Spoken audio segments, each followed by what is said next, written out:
My name is Andrew.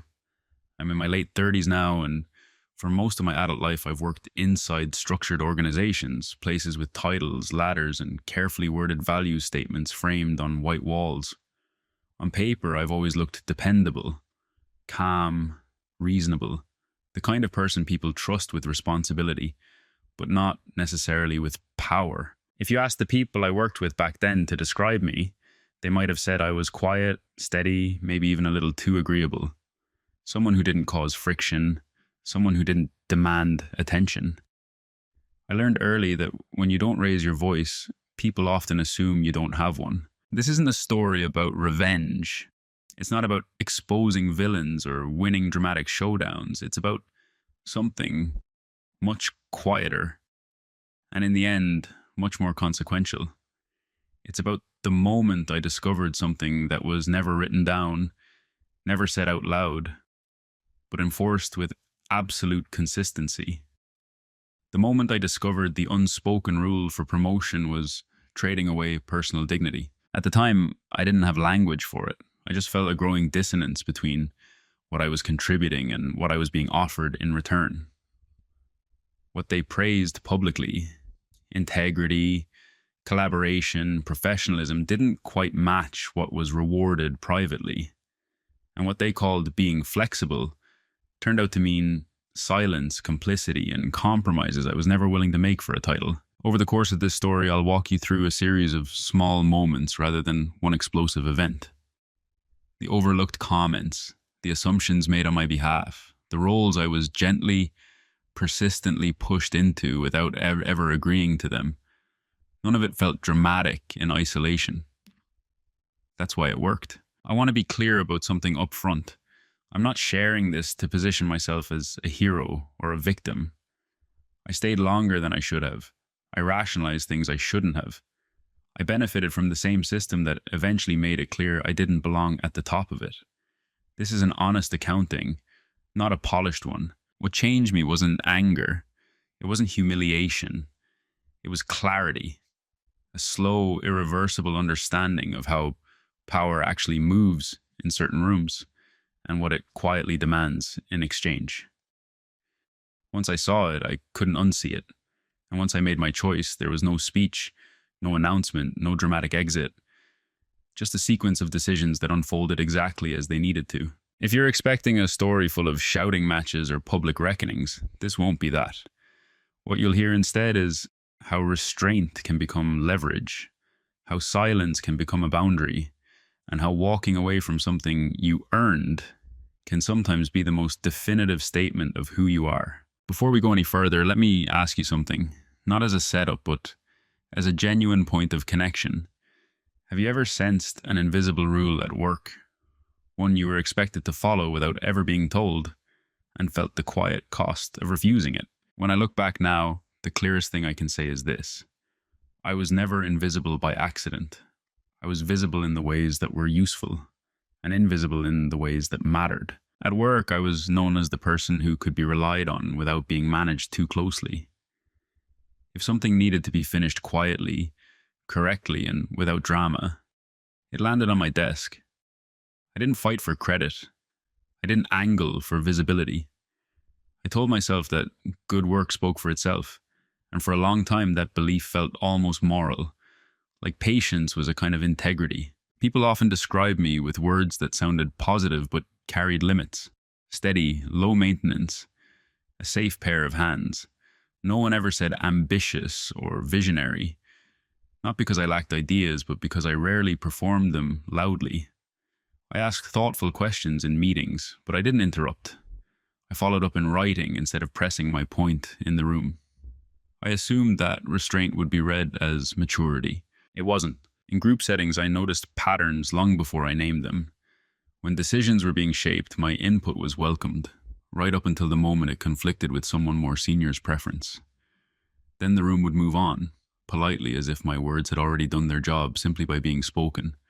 I wasn't shut down, I was absorbed and discarded in the same breath. Managers liked me because I didn't create problems. Colleagues liked me because I solved their problems. And somewhere along the way, that combination quietly defined my ceiling. I was the person people leaned on, not the person they lifted up. What made it harder to see was that nothing about my treatment was overtly unfair. My reviews were solid, my feedback was consistently positive. I was told I was valued, trusted, and appreciated. Raises came, slowly but reliably. Titles, however, seemed to hover just out of reach, always close enough to feel plausible, never close enough to touch. When promotions were discussed, the language around me was always vague. Not yet. Soon. You're on the radar.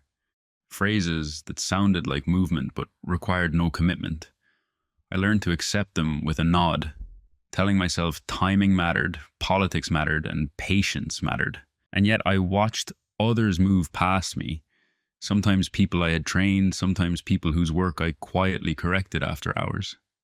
They were louder, sharper edged, and more visibly aligned with leadership. They spoke with certainty, even when they were wrong. I spoke carefully, even when I was right. No one ever framed this as a flaw. In fact, it was often praised. You're so easy to work with. You don't take things personally. You're very flexible. At the time, I wore those comments like badges of honor. But there was an unspoken undertone I didn't fully grasp yet. I was dependable because I didn't push back. Trustworthy because I didn't disrupt. Valuable because I didn't demand. I filled the role of stability in an environment that rewarded momentum. I was ballast, not propulsion. Still, I didn't feel resentful. That's important to say. I wasn't angry or bitter in those early years. I believed the system worked, even if it worked slowly. I believed consistency would eventually be recognized as leadership.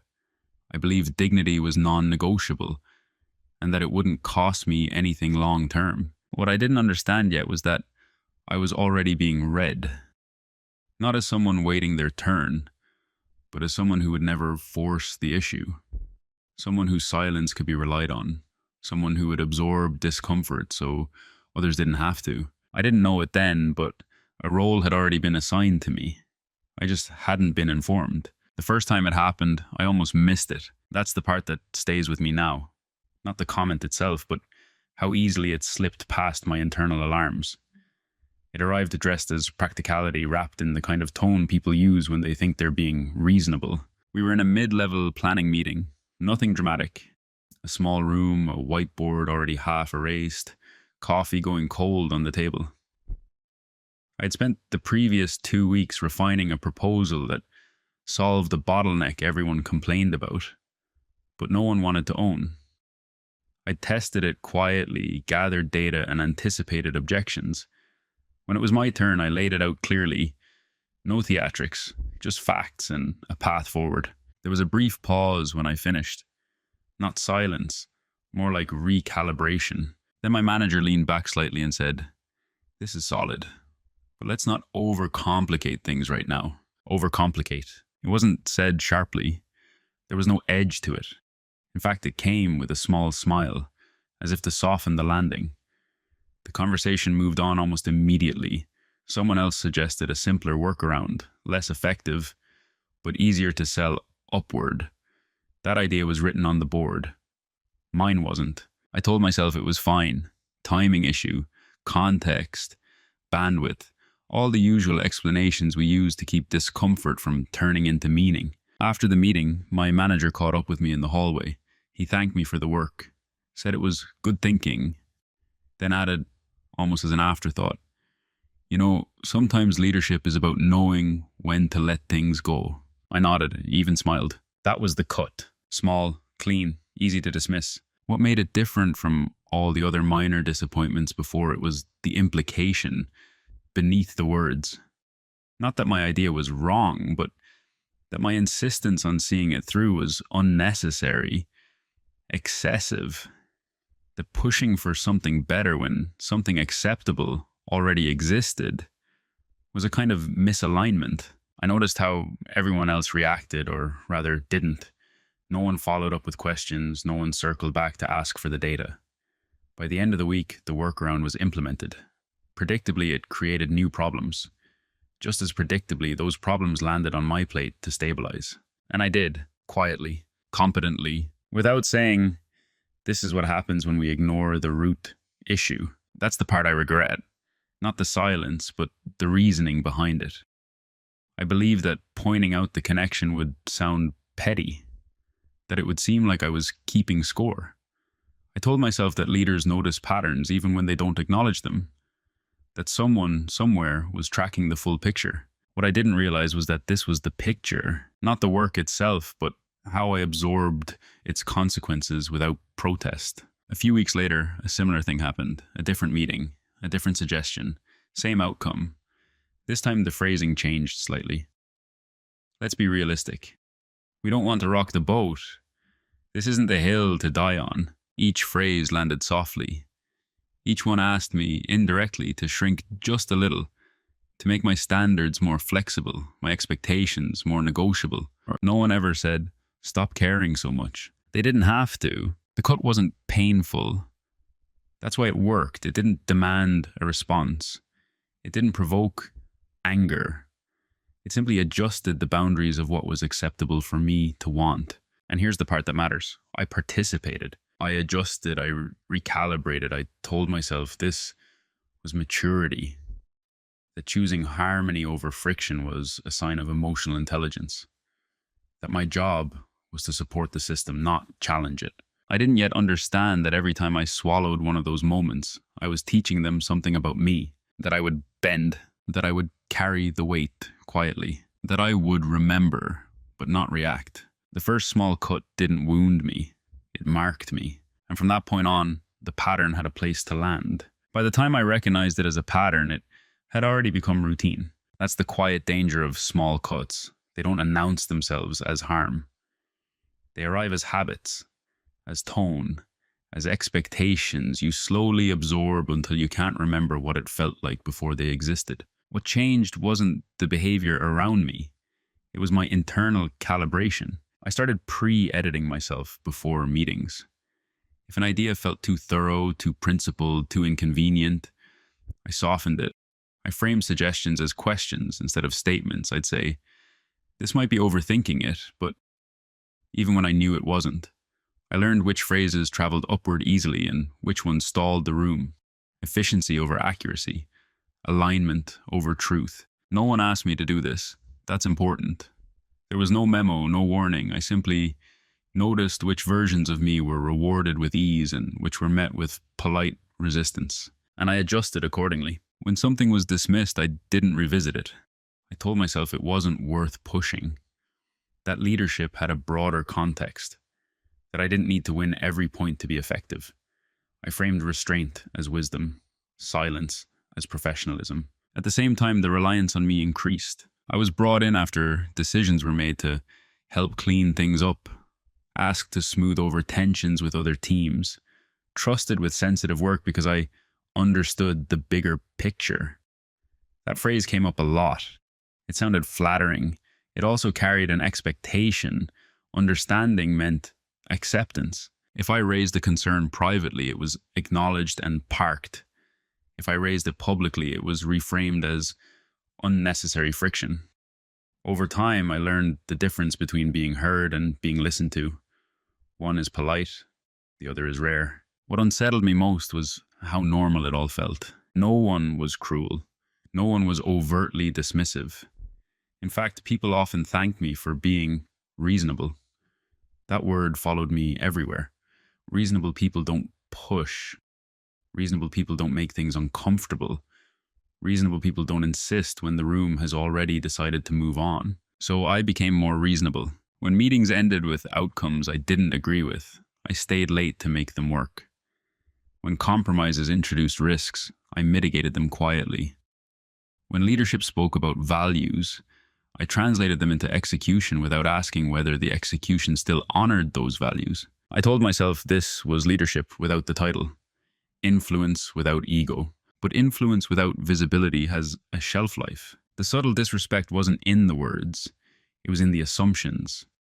That I would absorb extra work without recognition. That I would accept vague promises as progress. That I would prioritize cohesion over clarity, even when clarity was exactly what the situation needed.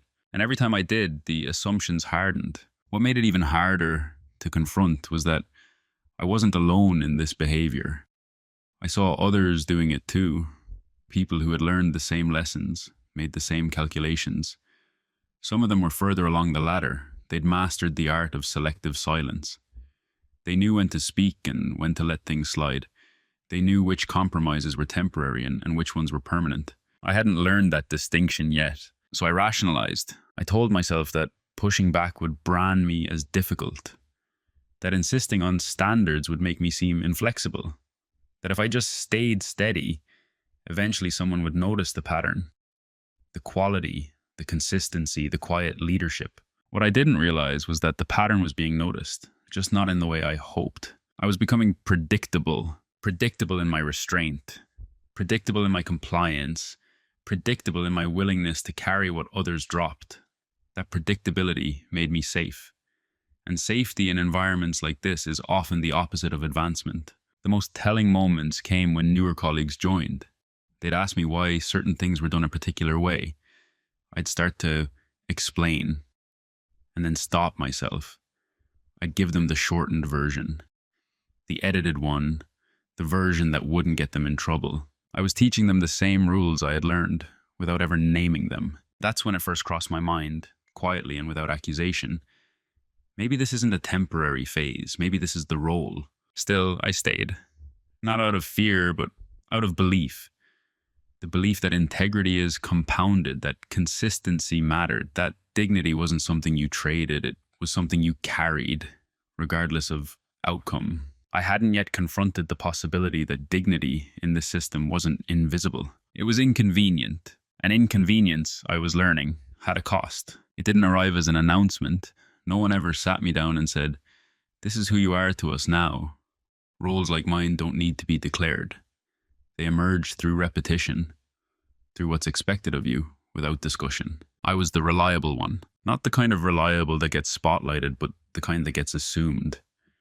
If a project was behind, I was added quietly. If a conversation had gone sideways, I was asked to smooth it out. If leadership needed someone to sense check an idea before presenting it upward, my calendar filled. I became the person people consulted before decisions and ignored after them. What struck me most was how rarely my role was questioned, by others or by me. It fit the story everyone already had. I was steady, thoughtful, non-confrontational. I didn't seek power, so power didn't seek me. That logic felt natural, almost fair. When I was introduced in rooms I didn't usually attend, it was with phrases like, "Andrew will help us think this through," or "Andrew's great at keeping things grounded." Never, "Andrew will lead this," or "Andrew will decide." My presence was meant to stabilize, not to steer, and I accepted that framing. In performance conversations, the feedback followed a familiar rhythm. Strengths first, collaborative, dependable, trusted across teams. Then the pause, then the carefully worded caveat. To move to the next level, we'd need to see more presence, more assertiveness, more visibility. Words that floated just above specificity, impossible to measure but easy to withhold. When I asked what that looked like in practice, the answers were abstract. Owning the room, playing the game a bit more, being flexible. Flexible. By then I had heard that word enough times to recognize it as a placeholder. It didn't mean adaptable. It meant being selectively silent. It meant knowing when to let things go, even when they mattered. It meant understanding which battles leadership didn't want to fight, and choosing not to fight them on their behalf. The role I was assigned wasn't passive. It required skill, emotional intelligence, self-control. I had to read rooms, anticipate reactions, and absorb tension without reflecting it back. I had to maintain relationships, even when decisions undermined the work I cared about. In other words, I was managing the cost of other people's authority. And because I did it well, the cost stayed invisible. There were moments, small, fleeting ones, when I almost pushed back. When I considered saying, if I'm trusted with this much responsibility, why not the authority to match it? But the timing never felt right. There was always a reorg coming, a new initiative, a promise of revisiting things next cycle. So I stayed in my lane, the lane they'd built for me. What I didn't see at first was how the lane narrowed over time. Each act of reliability reinforced the assumption that I didn't need recognition to stay engaged. that I was motivated by the work itself, not by progression, that I would continue to show up fully, even when the return diminished. I wasn't overlooked, I was categorized. And once categorized, everything made sense to them. Why invest political capital in promoting someone who already delivered without it? Why risk disruption by elevating someone who kept things calm from where they were? Why change the arrangement when it was working? The role wasn't cruel, it was efficient. The unsettling realization came not in a meeting, but in a quiet moment alone, reviewing a list of projects I had touched over the years. I saw my fingerprints everywhere. Initiatives I had shaped, problems I had prevented, crises I had softened. And yet when I imagined my absence, I realized something else. They would feel the loss of stability, but not the loss of leadership, because leadership in their eyes was loud, assertive, willing to bend principles for momentum. And that was never the role they had in mind for me. I was there to hold the line, not to cross it. At the time, I still believed I could change that perception from within. That if I just adjusted slightly, spoke up selectively, and aligned strategically, the role could expand. I didn't yet understand that some roles aren't stepping stones. They're endpoints. The shift didn't happen during a confrontation. There was no argument, no raised voices, no moment that anyone else in the room would remember. That's why it mattered so much to me, because it happened entirely on the inside. It was late afternoon, the kind of hour where the office quiets but doesn't rest. I was alone in a small conference room, reviewing notes from a leadership sync I hadn't been invited to. A colleague had forwarded them with a short message. Thought you'd want visibility. I read through the bullet points slowly. Timelines, decisions, commitments made on behalf of teams, including mine. There was a section labeled Risks and Mitigations. I recognized the language immediately. It was mine, not copied verbatim, but close enough that I could trace the thinking. Ideas I had shared privately, rephrased and redistributed without attribution.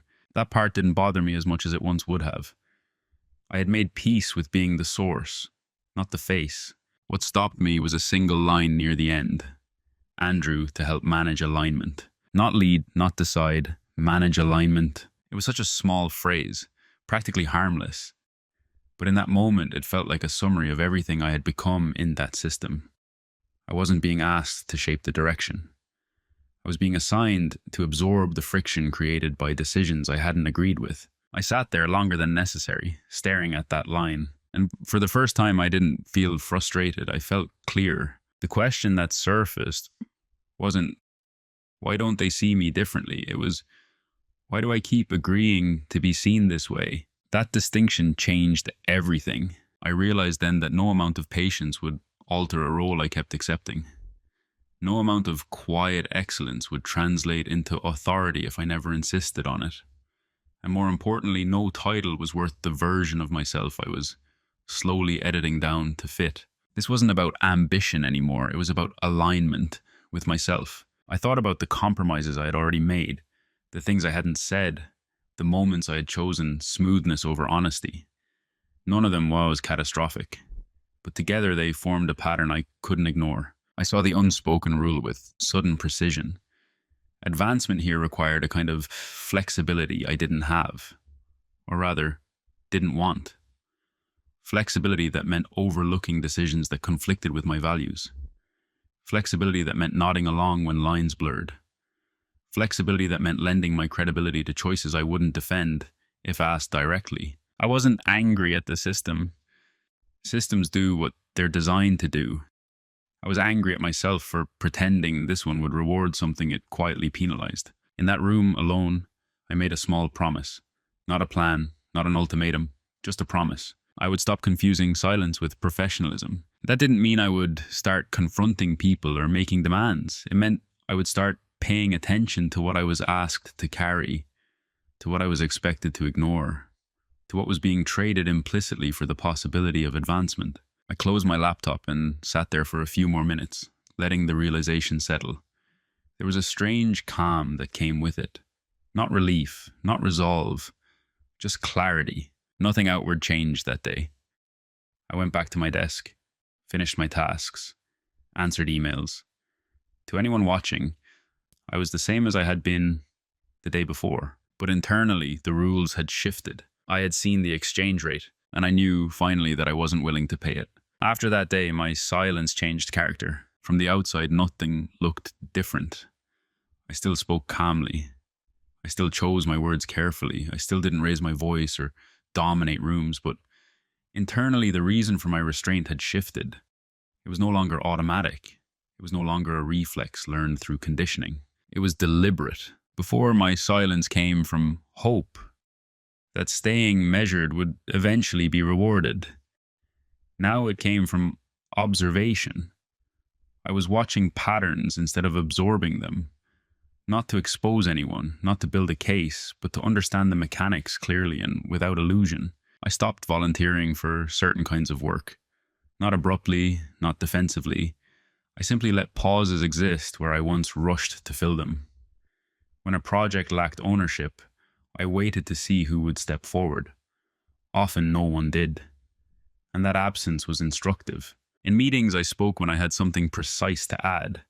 And when I didn't, I stayed quiet without offering reassurance. That small change unsettled people more than I expected. Silence, when it's no longer cushioning the room, has weight. A few colleagues interpreted the shift as disengagement. Others assumed I was busy with something important. No one asked directly. That too told me something. When I was asked to help align after decisions were made, I asked questions instead. Simple ones. What trade-offs were considered? Who owns the outcome if this doesn't work? I didn't challenge the direction. I asked about accountability. The answers were often vague. I noticed how quickly people grew uncomfortable when clarity replaced accommodation. Still, no one confronted me. To them, I was still the reasonable one, still safe. They mistook my quiet for continuity. They didn't realize that what had changed wasn't my tone, but my consent. I was no longer silently agreeing to everything I was asked to carry. This is where many people expect a turning point to look aggressive. It wasn't. There was no declaration of boundaries, no speech about values, just a series of micro choices that reasserted something I had slowly given away. Agency. I also stopped explaining myself. That was harder than it sounds. I had been trained by culture, by habit, to justify restraint, to make others comfortable with my decisions. Now, when I declined extra work or didn't step in to fix a problem I hadn't created, I let the discomfort stand, not as punishment, as truth. Some people filled the silence with assumptions that I was checked out, that I had lost motivation, that I wasn't as flexible as before. They weren't wrong, but they didn't understand why. What they never noticed was how much information I was gathering simply by not intervening. Which projects stalled without me? Which conversations went in circles? Which leaders relied on my presence to smooth over misalignment they hadn't resolved? Silence, used this way, isn't passive, it's diagnostic. And in being mistaken for weakness, it gave me something valuable. Time. Time to think clearly without being pulled into constant reaction.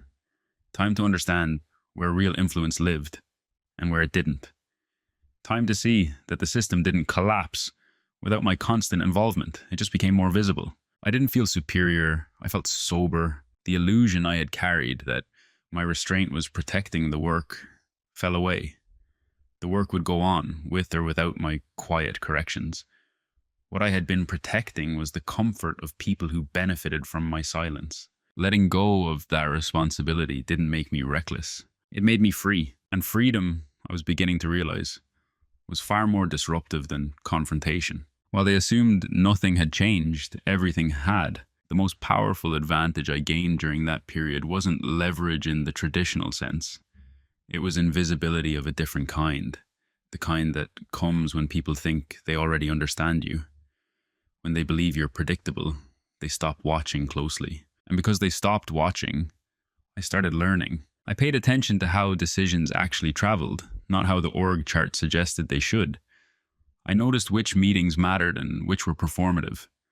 Which voices shaped outcomes before anything was documented, which consensus had already been reached before the room filled. I also started documenting. Not obsessively, not with suspicion, but methodically. I kept records of decisions, timelines, and ownership. I saved versions of plans as they changed. I tracked where accountability landed when things went wrong and where it disappeared when things went right. This wasn't about building a case against anyone. It was about understanding risk, mine. For years, I had been carrying responsibility without authority. That's a dangerous position, especially when things inevitably fail. I began to see how easily my name could be attached to outcomes I didn't control simply because I was reliable enough to be nearby. So I repositioned quietly. I clarified ownership in writing. I asked for decisions to be summarized. I followed up with neutral recaps that made roles explicit. Nothing confrontational, just clear.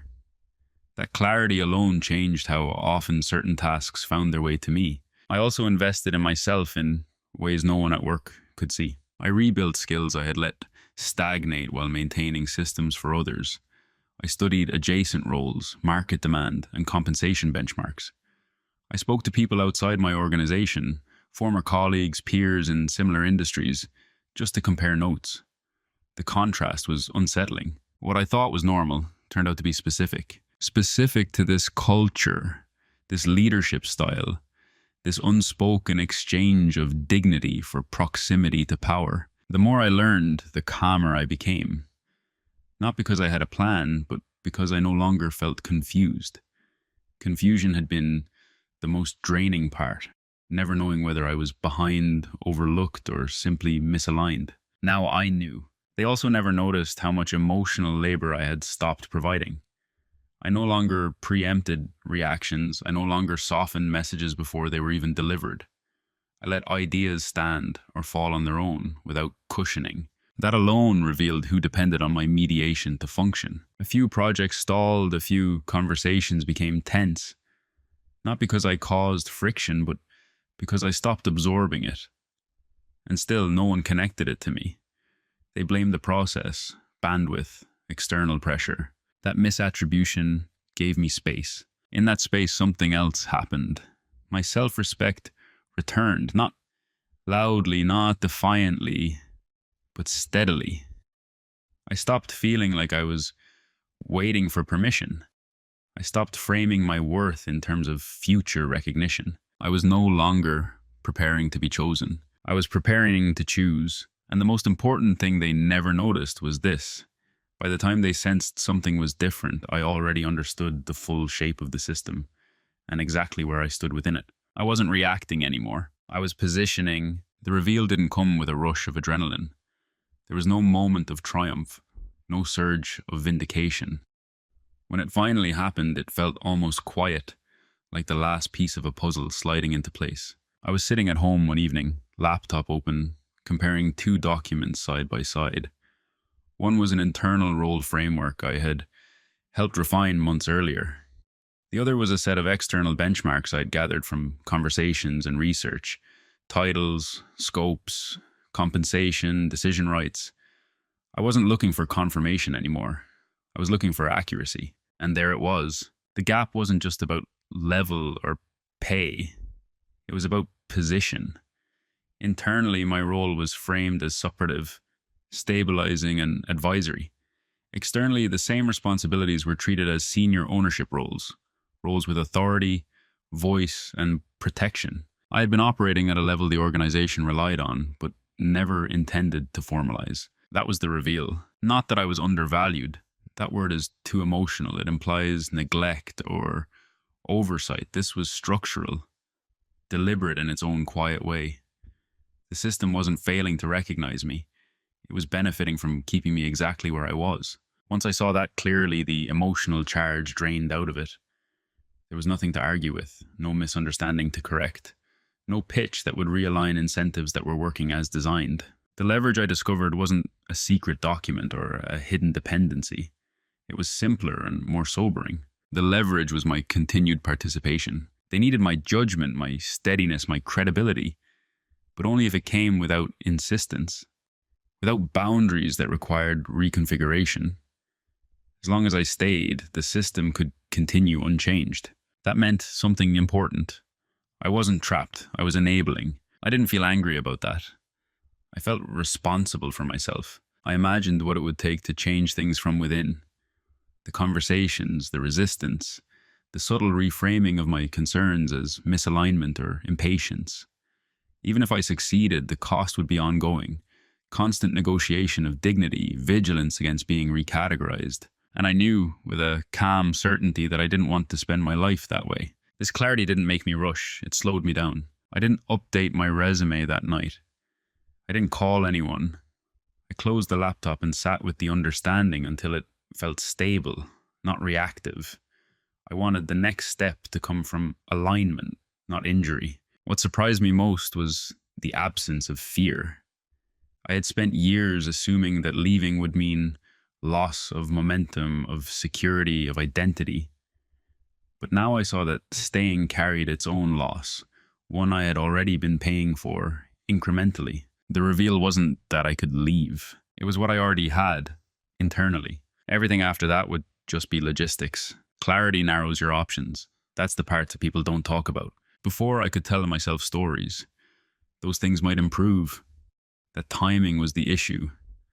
That one more cycle, one more reorg, one more conversation would change the equation. Ambiguity gave me room to hope. Clarity took that room away. Once I saw the system as it was, not as I wanted it to be, I was standing at a quiet intersection with only a few real paths forward. I could stay and fully accept the role as it existed. Lean into being the stabilizer. Trade influence for comfort. Stop expecting recognition that would never come, and make peace with that exchange. Many people do. There's no moral failure in it. It's a choice. I could stay and push. Ask for formal authority, challenge the framing, and force conversations that would test every relationship I had built. That path required a kind of appetite I didn't have anymore. The appetite for constant friction, for being managed as a risk instead of trusted as a professional. Or I could leave. Not dramatically, not impulsively. Leave on my own terms, without trying to make the system admit something it wasn't designed to say out loud. For weeks, I sat with those options without rushing toward any of them. I watched my own reactions in meetings, noticed which compromises felt tolerable and which ones felt corrosive, paid attention to where my energy rose and where it drained. That observation made the decision clearer than any pro-con list ever could. Staying would require me to keep negotiating my dignity in small ways. Leaving would require me to tolerate uncertainty in the short term. One was familiar. The other was honest. The irreversible part wasn't choosing to go. It was choosing to stop contorting myself to fit a role that asked for less than I was willing to give. Once that decision was settled, quietly and without ceremony, everything else aligned around it. I didn't announce it to myself as some brave act. I thought of it as maintenance, like correcting a slow leak before it compromised the whole structure. I was calm at the decision point. That's what made it final. There was no anger left to burn off, no validation I needed from anyone else. I wasn't trying to prove a point. I was choosing coherence over proximity. And once you choose that, there's no real way back. Once the decision was made, I didn't feel the need to explain it to anyone. Not yet. Decisions like that don't need witnesses to be real. They need structure. So I moved quietly, not secretly, just without commentary. I started by disentangling myself from unnecessary dependencies. I reviewed commitments I had accumulated over time, informal responsibilities that had never been documented, favors that had turned into expectations. I began returning ownership to where it belonged, politely and in writing. This feels like it should live with your team. I'll support the transition, but I won't be the long-term owner. No accusations, no drama, just clarity. I also got precise about my role. When asked to help align, I asked what success looked like and who had final authority. When answers were vague, I limited my involvement accordingly. I wasn't withholding effort. I was aligning it with accountability. Outside of work, I took care of logistics that most people postpone until they're forced to act.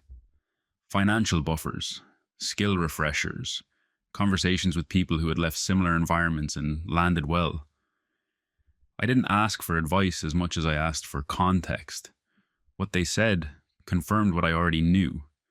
The world was larger than the system I had been orbiting. At work, no one noticed the shift as strategic. They interpreted it as a phase, a period of introspection, maybe even burnout. That misreading worked in my favor. It lowered expectations, bought me time. I continued delivering on what I owned, but I stopped compensating for what I didn't. When something faltered outside my scope, I didn't rush in. I let consequences land where they were meant to, not out of spite, but out of respect for reality. That's the thing about moving in science. You don't announce your boundaries, you let them reveal themselves. A few leaders began checking in more frequently. Casual conversations, open-ended questions. How are you feeling about things? I answered honestly, but narrowly. I spoke about workload, focus, and priorities, not about decisions already made. They were sensing a change without understanding it. What they couldn't see was that I had already detached emotionally, not from the people, but from the outcome. I no longer needed this environment to validate me. That made me calmer, clearer, and paradoxically more grounded in every interaction. Silence, when it's chosen, creates space. And in that space, I prepared for a transition no one else was yet aware of. Not an escape, an exit with integrity. The first consequences didn't look like consequences at all. There was no announcement, no visible disruption. Projects continued, meetings were held, decisions were made. On the surface, everything moved forward as usual. But underneath, small gaps began to show. Spaces I had quietly vacated without anyone realizing how much they had relied on me to fill them. Questions went unanswered longer than usual. Follow-ups slipped. Minor misalignments turned into delays. Not crises, just friction. The kind of friction that accumulates when no one is absorbing it on behalf of the system. I noticed it before anyone else did. People started looping me into threads I was no longer responsible for, assuming I'd take a quick look. I responded politely, redirecting them to the appropriate owner. That alone was enough to unsettle expectations. I wasn't refusing. I was redefining. Some colleagues grew slightly anxious. They'd ask, "Are you still across this?" or "Just wanted to make sure we're aligned." I reassured them with facts, not fixes. I clarified the scope. I didn't step back in. What surprised me was how quickly leadership felt the difference, even if they couldn't name it. Meetings ran longer, decisions felt less grounded, risks surfaced later. The buffer was gone. And still, no one accused me of anything, because I hadn't done anything wrong. That was the quiet power of it. The system had been calibrated around my presence without acknowledging it. Now that calibration was off. And because I hadn't announced a withdrawal, there was no obvious cause to point to. A senior leader mentioned offhandedly that things felt a bit noisier lately. Another joked about needing more adult supervision on a project I used to touch. I listened. I didn't react. Internally, I felt something unexpected, not satisfaction, but confirmation. This wasn't about proving my value. It was about seeing reality unfiltered. The cost of my silence had always been borne by me. Now, without malice or intent, it was being redistributed. And still I stayed calm, still delivered what I owned, still showed up professionally. The difference was invisible unless you knew where to look. A few people began to sense that something irreversible was underway. You could hear it in the questions. The tone shifted from casual to cautious, from assuming to checking. But by the time they felt the loss, I had already adjusted to life without that role. They were reacting. I was already gone. The attempts to fix things began quietly, just like everything else. At first, they framed it as a concern. Check-ins became more frequent. Conversations that used to feel procedural took on a softer tone. I was asked how I was doing, really doing, whether I still felt challenged, whether there was anything I needed. These weren't manipulative questions, they were sincere. And that sincerity made it harder in a way, because it revealed something important. They were reacting to a problem they could feel, but didn't yet understand. What they sensed wasn't dissatisfaction, it was an absence. They tried to close the gap with reassurances. "We really value your perspective. You're someone people trust. We'd love for you to be more involved again." The language was warm, but it remained carefully non-committal. Still no clarity, still no authority, still no acknowledgement of the role I had been carrying unofficially for years. It was like watching someone adjust the volume when the issue was the wiring. One leader floated the idea of new opportunities on the horizon. Another mentioned a possible role evolution down the line. Familiar phrases offered with renewed energy, as if enthusiasm could substitute for structure. I listened, I thanked them, I asked neutral questions, and I realized something quietly decisive. They weren't too late because they didn't act sooner.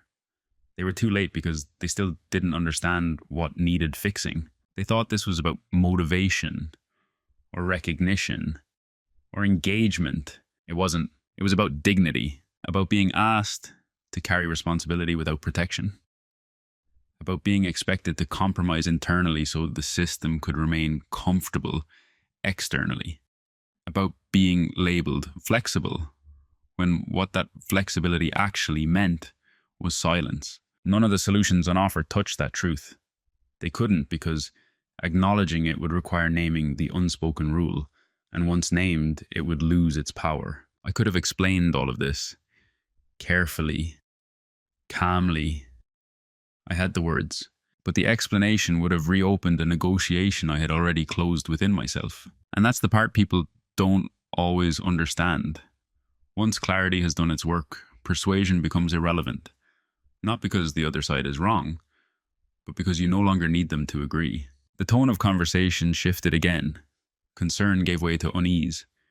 People sensed that the usual tools weren't working. I wasn't asking for more. I wasn't venting. I wasn't pushing. I was simply no longer available in the way I used to be. That's when the subtle panic set in. They weren't afraid of losing me as an employee. They were afraid of losing the function I served.